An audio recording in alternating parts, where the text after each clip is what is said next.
Welcome back. This is your feel-good Friday morning here on Expresso.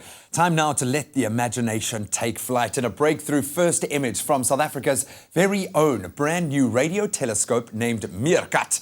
Scientists have discovered 1,300 new galaxies. Now, joining us this morning to discuss MeerKAT and radio astronomy in general is Jono Weltman from the Foundation for Space Development. I get so excited when you walk into studio, so I'm going to shake your hand as I do every morning because I'm just so proud to have you here. First of all, what is MeerKAT?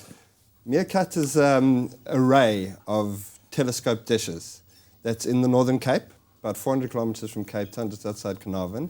And it's where we listen to the universe. And in a way, by listening to the universe, we see the universe.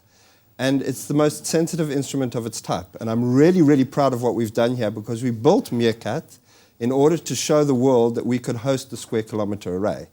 And we've proven that we can. And, well, the first 16 dishes went online, and the very first image came out on Saturday, and we found 1,300 new galaxies. Boom. Where there were only 70 before.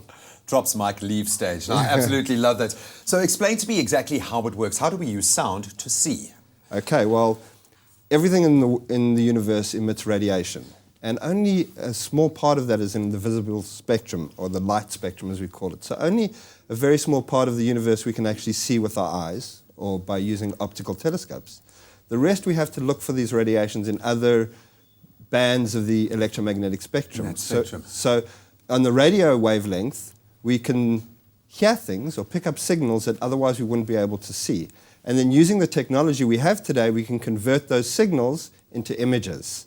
And that way produce an image based on the radiation being emitted in the radio wavelength. I'm getting a lot of RAM going into those calculations as well. Am I right in assuming, because electromagnetic radiation could be light from the original stars that has broken down to this point, does it allow us to almost see through time in terms of, because everything in space, we're dealing with such vast distances, what we're looking at isn't happening right now? Absolutely. When you look up into space, you're looking back in history, and the further away you go, the further back in history you're looking. And one of the main objectives of the SKA, which MeerKAT will be part of, is to look back at the very origins of the universe, 14.5 billion years ago. And the radio telescopes will allow us to do that. Now, at the moment, when it has 64 dishes, MeerKAT will be the most sensitive radio telescope in the Southern Hemisphere. SKA will have 3,000 of these dishes in 9 African countries and Australia. This says to me a leap forward, not just a step. This is a giant leap forward. What does it mean for us, our science enthusiasts, for the South African on the street? What tangible difference is this going to make? Well, of course, the science itself is very exciting, but the tangible difference for you and me is there as well.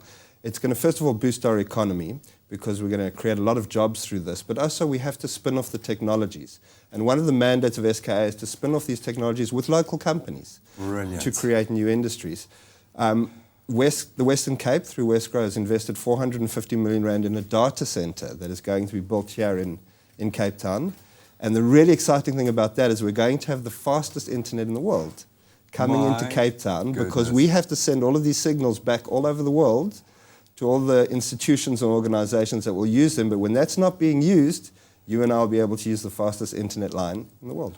And this is when people ask me constantly, why should we be sending people to Mars? Why should we be spending this kind of resource on something to stare out into space that doesn't affect us? It affects all of us in a very positive way. Absolutely. Oh, Jono, this is so exciting. The hairs are rising all over my body. This is awesome stuff. Please, discover a galaxy and name it after us. Name it the Expresso Galaxy, please, please. Well, we'll see what we can do. Drop mics, leave stage. Dude, thank you so much for joining us this morning. Really exciting stuff. Well, you can let us know on our Expresso Morning Show Facebook page what you think of these incredible developments happening here on South African soil just around the corner.